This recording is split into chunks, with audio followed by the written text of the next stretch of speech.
My relationship with my dad is dead.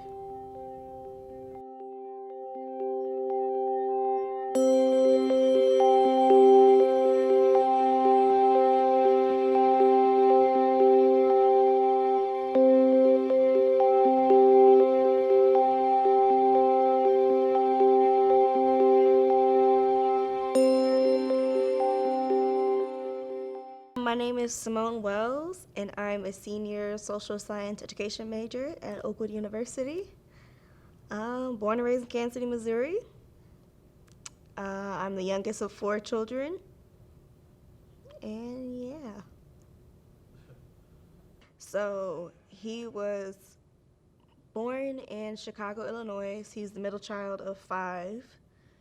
So kind of lived a, I guess, average life.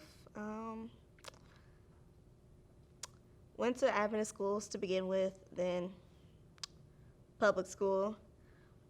He was raised in kind of a similar environment like I was, and so his dad was abusive to his mother, and so a lot of those tendencies he took up. He cheated a lot on my mother, so that was a thing. And when I was about 9 years old, they ended up getting a divorce, and he lived about 12 minutes from our house in Kansas City. And so life moved on pretty normally, whatever. And then when I was 13, my father actually passed away unexpectedly from a massive stroke and an aneurysm. So that was the end of his life. Yeah. My relationship with my father was, in my opinion, it was great. Like, I was daddy's princess. So out of all of his 4 children, I look like him the most. I'm like, my dad literally just like spit me out. I'm his spitting image. And so we were very close. Like in our household, we were kind of divided. So like my mom and my brother were Bufords, and then me and my dad were Wellses. And so like we like had each other's back. I had his mannerisms and different things. And we would always do things together. Like we had breakfast where we would go to McDonald's before school. And he always used to be like, I'm not your daddy, I'm your cousin. But that don't make no sense because I look like him. And we had a really good relationship. Like, I was the total daddy's girl. My relationship with my dad has shown me, I guess, my worth. He made me feel like a princess. And I can't forget that, what he taught me, that I'm great. He really taught me that. But my relationship with my dad on a negative side has also hindered me from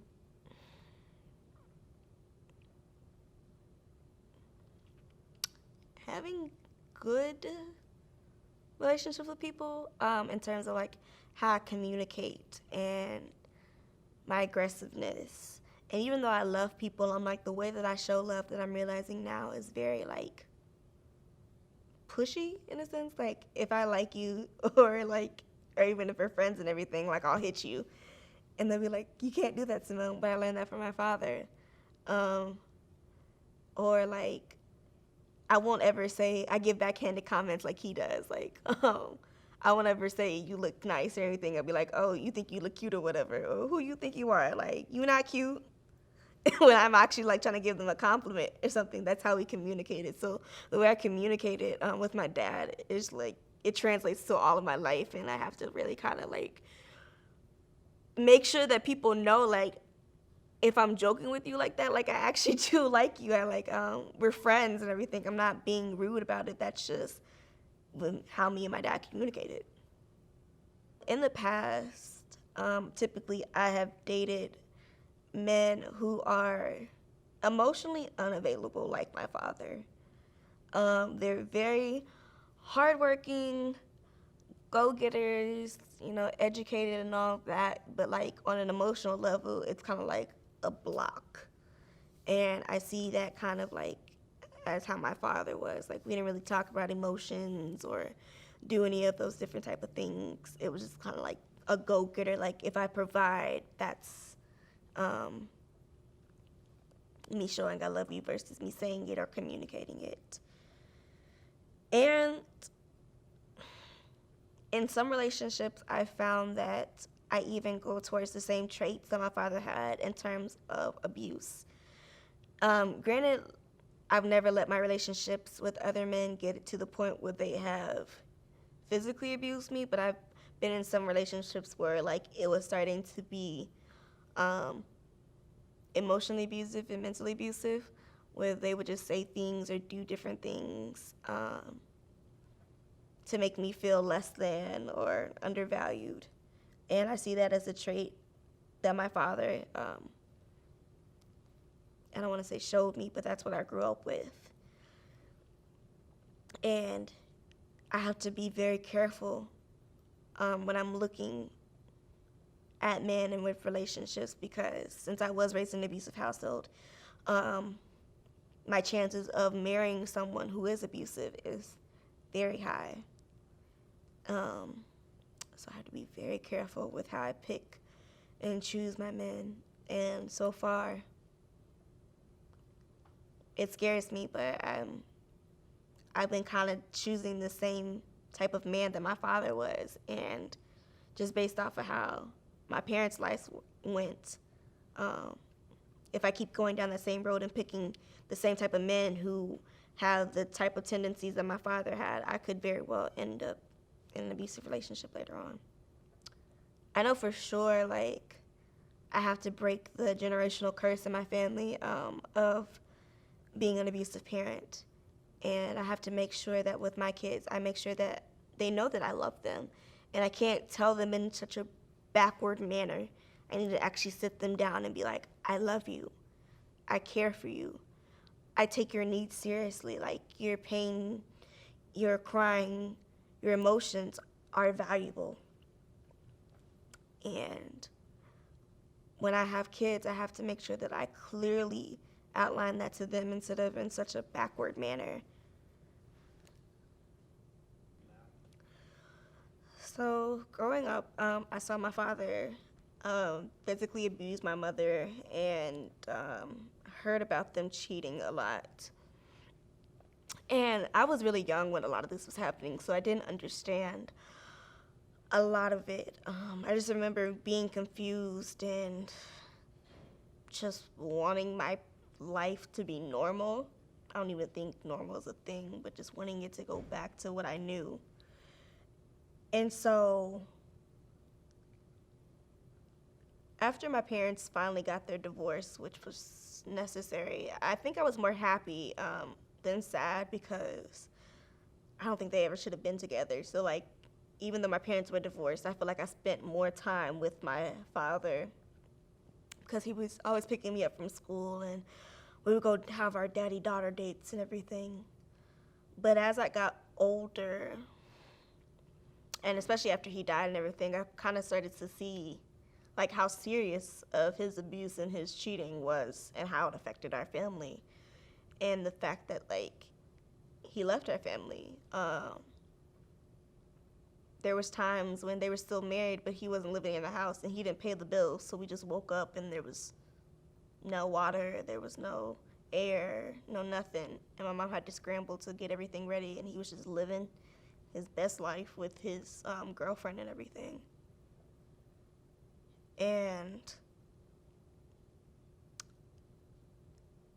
because I was raised in that environment, I think it kind of shaped me to be the people pleaser that I am now, because since I was his favorite, I didn't want to lose that title. So I did everything that I could to just make him happy. I got the good grades. I always wanted to have that praise from him so that I could spend time with him. And we weren't going to be arguing because I was the quote-unquote good child. And I still have those tendencies today. I think I do a pretty good job of separating my father from how he treated me versus the husband he was to my mother. Because I'm like, I know all the things that he did to her. Like, he cheated on her, he beat her, he emotionally, physically, spiritually, all the things, he just misused her. And that was horrible. But to me, like, he was the best dad. Um, I was always taken care of.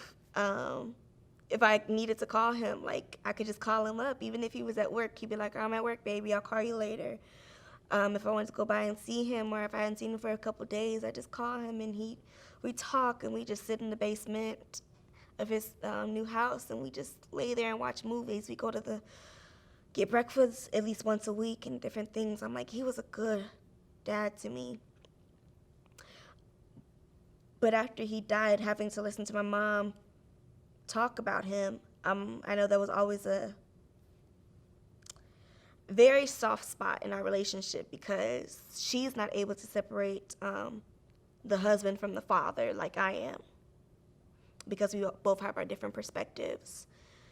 And so, like, within our family, like, even now, like, me and my mom, we don't talk about my dad because in her eyes, she calls him, I don't even know if I can say this, but she calls him like a rat bastard. And I'm always like, Mom, you can't say that because that's my dad. And she has a very hard time, like, separating the two, the husband versus the father. And I know, like, as I grew up and learned more about, like, how he actually was as a father on, like, the financial aspects and different things that I didn't see as a child. I'm like, I still can't even separate that, because to me, he was my everything. Like, he was my daddy. Like, I was a daddy's girl. So my father passed away very unexpectedly one Sabbath morning in 2011. And I was absolutely devastated by his death because I was the daddy's girl. And he was like the only person I felt like I had that understood me because we were so much alike. And so when he passed, I felt like I really lost a part of me. I lost my rock, and I was just kind of like floating through life, not knowing what to do or how to understand a lot of things because I didn't have a daddy to explain it to me. And I'm like, even though I knew, like, all the things that he did to my mom and how he was kind of selfish and leaving our family and abusing her and all these different things, I'm like, that didn't necessarily affect how I thought about him because at the end of the day, like, that was my dad. And I knew that he loved me, which is something I feel like I can say, but I don't know my other siblings can say. But I knew for a fact that, like, my father loved me and he would do anything for me. So when he died, I really felt like the only person who I knew had my back no matter what was gone. So it was hard. How do you think it affected the rest of your family? My dad dying affected my family in ways that I don't think we even understand to this day. So obviously financially, like, it affected my family because now we're not getting that child support coming in. So, like, we are scrambling for money. Like, I'm now being thrown from, like, a comfortable middle class life to just poverty in a sense. I'm like, my mom still made a way for all of our needs to be taken care of, but it was rough. And a month after my dad passed, my brother ended up going off to basic training. So he wasn't able to deal with those emotions of our father passing, and then they didn't have a good relationship, so there was a lot of unresolved issues that he had to deal with. And then I'm just left at home because our mom has to work harder to pay our bills. And emotionally, I don't think a lot of us in my family have dealt with, first off, what my father did when he was alive, and then second of all, his death. I'm like, my mom still has a lot she has to deal with about how he treated her when he was alive, and then the fact that he died, I think, was really hard on them. Even though they shouldn't have been together, I do believe that they loved each other. So I don't think she's even dealt with that to this day. My brother um, hasn't dealt with a lot of his issues, and you can kind of see that translated to now he's married with a child, recently married with a child, and him being a father and not having the best example of what a father is, and then not being resolved to our dad dying. He hasn't dealt with that, and me just recently going on this journey to try to deal with all the emotions and be in counseling about dealing with my father's death at such a young age. I'm like, I don't even think we've understood the effect of his dying yet, because a lot of us just haven't dealt with it. I actually remember a quote, I don't remember who said it during the time, but they were like, even though you feel like life shouldn't go on, like life still has to go on, bills still have to get paid, school has to still get done in a sense. I'm like, life still has to go on. And so a lot of us took that mindset when he died. I'm like, we took the weekend to have the funeral and everything, and then I was back to school. I still had projects I still had to do. Mom still had to go to work. My brother still had to ship off to basic training. I'm like, I have two older sisters, and I don't even know how they dealt with it because they lived in Chicago. They didn't even live with us. And so we didn't deal with it. We tried to live our life like nothing happened. And we didn't process our emotions that we don't have a father anymore, because we had to do life. We had to make sure that we still succeeded in life. We didn't have time to deal with those issues. Fathers play a very important role. I don't think I got the full extent of that, but I think as a girl, a father teaches a girl like what it means to be loved and appreciated by a male.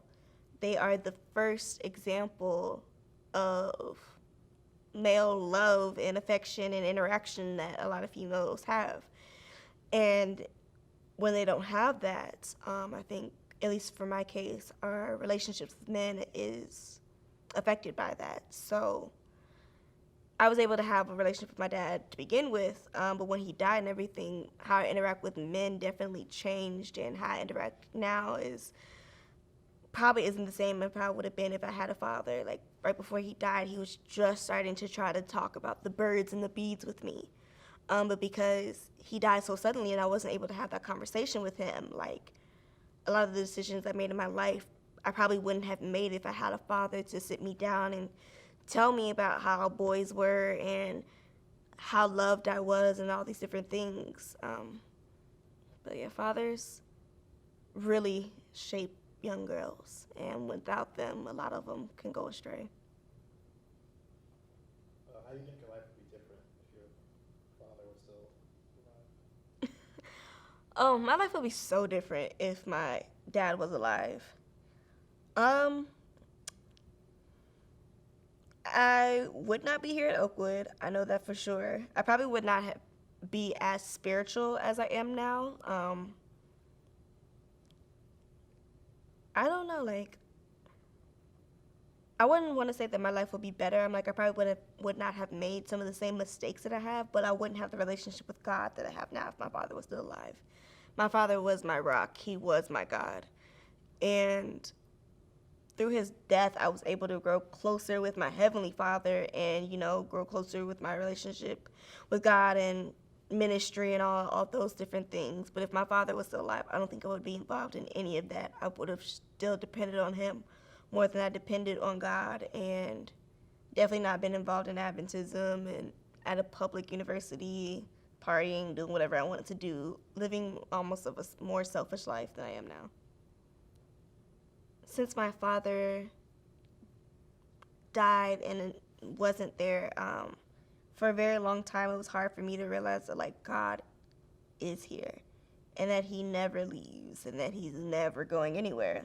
Like, even before my father died, he wasn't physically there. Like, he was living with his fiance at the time and not in the household and wasn't always available and different things. And so when that translated to me, my relationship with God, it was very hard for me to actually accept that, like, God is always there.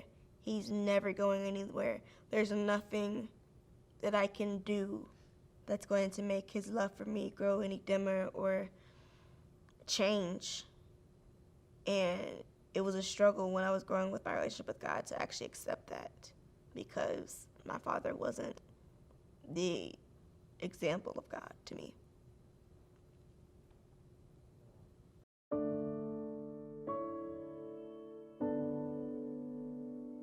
This is the hard part because I gotta talk to him. So, dear Dad,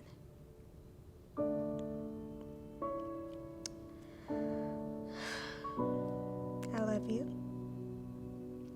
so much. Okay. And I miss you so much. And life isn't the same without you. And